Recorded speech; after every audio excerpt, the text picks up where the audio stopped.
Sir ఇప్పుడు time క్యాలిక్యులేషన్లోకి వద్దాం sir మళ్ళా. ఇప్పుడు మీరు చెప్పిన ప్రకారం బైబిల్ ప్రకారం లేదా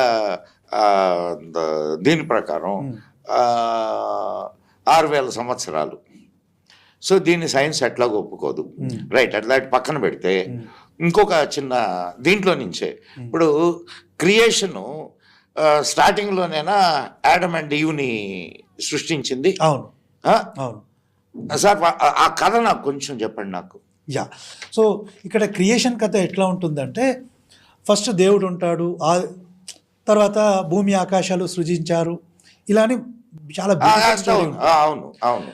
అయితే ఇంకో బామ్ వేస్తున్నాను, ఈ క్రియేషన్ స్టోరీ బైబిల్ది ఒరిజినల్ కాదు, ఇది అనేక సోర్సెస్ నుంచి కాపీ చేశారు. ఓహో. మీకు ప్లటో అని ఉన్నాడు తెలుసు కదండి. ప్లటో ఒక టైమియస్ అని ఒక థీసిస్ రాశారు.